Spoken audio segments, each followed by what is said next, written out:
میرے بھائی اور بہنوں، کیا آپ جانتے ہیں کہ زمزم شریف کی دوبارہ دریافت کا سہرا سرکار دو عالم علیہ الصلوۃ والسلام کے دادا جان جناب سیدنا عبد المطلب کے سر ہے؟ اللہ اکبر! سرکار دو عالم علیہ الصلوۃ والسلام کے دادا جان زمزم شریف کے لیے کھدائی کر رہے ہیں۔ آپ کا اس وقت ایک بیٹا تھا، حارث، جو آپ کے ساتھ ہی کھڑا تھا۔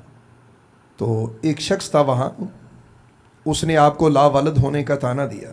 اس نے کہا کہ لا ولد ہے تو، مطلب کہ ایک بیٹا ایسے ہی ہے کہ جیسے نہ ہو، کیونکہ وہاں اس وقت عرب میں ایک ایک شخص کے گھر 10 15 بیٹے نارمل ہوا کرتے تھے۔ تو کہنے لگا تو لا ولد ہے اور مال بھی تیرے پاس نہیں ہے، اور محنت دیکھ کتنی لگا ہوا کرنے۔ جناب سیدنا عبد المطلب نے آسمان کی طرف دیکھا اور دعا کے لیے ہاتھ اٹھائے اور اللہ سے یہ وعدہ کیا کہ اے اللہ، اگر تو مجھے 10 ایسے بیٹے عطا کرے جو تیرے کام میں میرا ہاتھ بٹائیں، یعنی میرے ساتھ تیار ہوں، مجھے 10 بیٹے عطا کرے، تو ان میں سے میں ایک بیٹا تیری راہ میں قربان کر دوں گا۔ اللہ اکبر! نہ حضرت عبد المطلب خلیل اللہ ہیں اور نہ ہی ذبیح اللہ ہیں، لیکن رسول خدا کے دادا جان کا اللہ سے تعلق دیکھو۔ میرے بھائی اور بہنوں، زمانہ گزرتا گیا، 30 سال یوں ہی گزر گئے۔ جناب سیدنا عبد المطلب کو اللہ نے مزید بیٹوں سے نوازا، اور کتابوں میں لکھا ہوا ہے کہ ایک وقت ایسا آیا کہ آپ کے 10 بیٹے پورے ہو گئے۔ بعض کتابوں میں آپ کے 13 بیٹوں کا بھی ذکر ہے۔ تو ان 10 بیٹوں کا جب آپ کے ہاں عدد 10 مکمل ہوا، یعنی 10 بیٹوں کا جب عدد مکمل ہوا، اب وہ 10 بیٹے کون کون سے تھے؟ حارث، زبیر، حجل، ضرار، مقوم، ابو لہب، عباس، حمزہ، ابو طالب اور جناب عبداللہ۔ یہ 10 بیٹے تھے۔ حضرت سیدنا عبد المطلب رات کو خواب دیکھتے ہیں۔ آپ کے خواب میں کسی نے آپ کو آواز دی، اوف بے نظرک، اپنی نظر کو پورا کر، چونکہ آپ بھول چکے تھے کہ 30 سال پرانی نظر وہ کیا تھی۔ صبح اٹھے تو آپ نے احتیاطاً ایک دمبا راہ خدا میں دے دیا۔ دوسری رات پھر خواب میں کہا گیا اپنی نظر پوری کر، تو اٹھے اور ایک گائے قربان کر دی۔ پھر تیسری رات کہا گیا کہ اپنی نظر پوری کر، آپ اٹھے اور آپ نے ایک بہترین اونٹ ذبح کیا، قربان کر دیا۔ لیکن پھر بھی خواب میں آپ کو یہی کہا جاتا رہا کہ اپنی نظر پوری کر۔ تو جناب عبد المطلب نے حیرت سے خواب میں ہی پوچھا کہ اونٹ سے بہتر اور کون سی نظر ہے؟ تو جواب ملا، قرب احد اولادک الذی نذرت ذبحہ، کہ اپنے ایک بیٹے کی قربانی پیش کر جسے ذبح کرنے کی تو نے نظر مانی تھی۔ اللہ اکبر! اس بات سے جناب سیدنا عبد المطلب کو اپنی 30 سال پرانی نظر یاد آ گئی۔ صبح کو آپ نے اپنے 10 بیٹوں کو اکٹھا کیا اور 10 کے 10 بیٹوں سے مشورہ لیا کہ میرے بچوں، میں نے اس طرح نظر مانی تھی، اب بتاؤ تمہارا کیا ارادہ ہے؟ اللہ کی شان یہ دیکھو کہ 10 کے 10 بیٹوں نے یہ کہا کہ ابا جان، آپ اپنی نظر پوری کریں، جس بچے کو آپ چاہیں آپ اللہ کی راہ میں قربان کر سکتے۔ چنانچہ سیدنا عبد المطلب نے 10 تیر لیے قرہ نکالنے کے لیے، ہر تیر پر اپنے ایک بچے کا نام لکھا، اور یوں یہ 10 تیر لے کر جناب سیدنا عبد المطلب کعبہ کے ایک مجاور کے پاس پہنچے۔ اس وقت ایک مجاور تھا، بعض کتابوں میں اس کا نام حبل لکھا ہوا ہے۔ کعبہ میں اس وقت ایک شخص حبل نامی بت کا مجاور تھا، اور وہ قرآن اندازی کیا کرتا تھا۔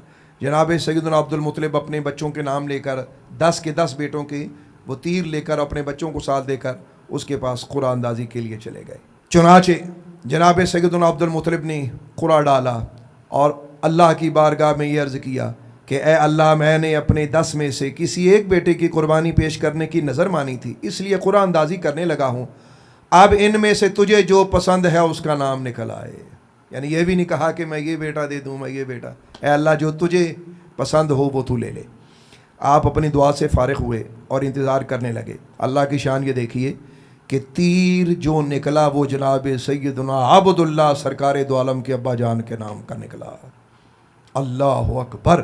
اور حضرت سیدنا عبد المطلب، آپ کا اللہ سے محبت کا یہ عالم تھا کہ آپ نے اسی لمحے جناب سیدنا عبداللہ کا ہاتھ پکڑا اور ہاتھ پکڑ کے مذبح کی طرف روانہ ہو گئے۔ قریش میں ایک شور پڑ گیا، انہوں نے کہا کہ عبد المطلب اپنے بیٹے کی قربانی دینے کے لیے جا رہا ہے، ابھی اسے چھری سے ذبح کرنے لگا۔ شور و غل سن کر پورا قریش وہاں اکٹھا ہو گیا۔ قبیلہ قریش نے جناب عبد المطلب کو کہا کہ ہماری بات سنو، ٹھیک ہے تم اپنی نظر پوری کرنے جا رہے ہو، لیکن ہمارا ایک مشورہ ہے۔ آپ نے فرمایا کیا مشورہ ہے؟ انہوں نے کہا کہ دیکھو، اگر تم نے اپنے بچے کی قربانی دے دی نا تو یہ ریت پڑ جائے گی، سب لوگ ایسا کریں گے، ہر شخص اپنے گھر سے ایک لڑکے کی قربانی کیا کرے گا، تو جو ہمیں اچھا نہیں لگتا۔ تو جناب عبد المطلب نے فرمایا پھر کیا کریں؟ انہوں نے کہا کہ ایک کاہنہ ہے، اگر تمہارا ارادہ ہے تو ہم اس کے پاس جاتے ہیں، وہ ہمیں کوئی اچھا مشورہ دے گی، بڑی عقل مند اور بہت باشعور عورت ہے وہ۔ تو جناب عبد المطلب نے فرمایا کہ ٹھیک ہے، میں تمہاری یہ بات سن لیتا ہوں۔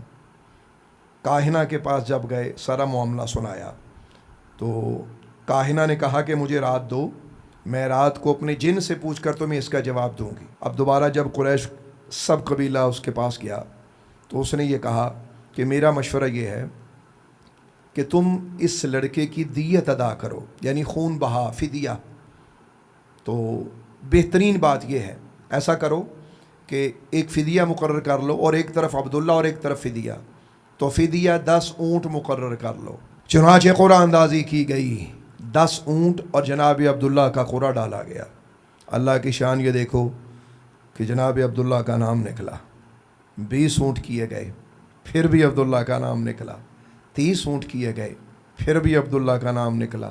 40، 50، 60، 70، 80، 90، 100، یہاں تک کہ جب 100 اونٹ کیے گئے، پھر جا کے کہیں اونٹوں کا قرعہ نکلا۔ جیسے ہی اونٹوں کا قرعہ نکلا تو قریش نے شور مچا دیا، انہوں نے کہا عبد المطلب تیرا کام ہو گیا، تیرا اللہ تجھ سے راضی ہو چکا کہ 100 اونٹ اگر تو دے گا تو تیرے اس بیٹے کا فدیہ ادا ہو جائے گا۔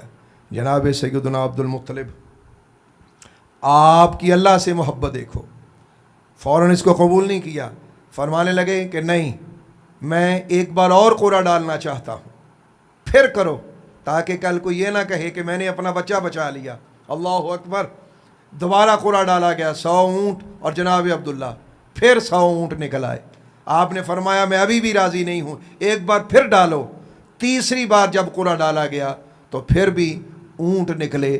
اب جناب سیدنا عبد المطلب نے خوشی سے 100 اونٹ ذبح کیا۔ میرے بھائیوں، آپ جانتے ہیں 100 اونٹ جب ذبح کیا گیا، کہتے ہیں کہ ہر شخص نے کھایا، اور اتنا گوشت اس دن تقسیم ہوا کہ چیل اور کوے اور درندے تک اس دن گوشت کھا رہے تھے۔ اور سرکار دو عالم نور مجسم علیہ الصلوۃ والسلام، اسی لیے آپ فرماتے ہیں او دنیا والو، محمد عربی 2 ذبیحوں کے بیٹے ہیں، یعنی انا ابن ذبیحین، میں دو ذبیح کا بیٹا ہوں، یعنی کہ ایک تو جناب سیدنا اسماعیل اور ایک جناب سیدنا عبداللہ۔ تو یہ تھی اللہ سے محبت جناب سیدنا عبد المطلب کی اور رسول خدا کے بابا جان کی قربانی کی کہانی۔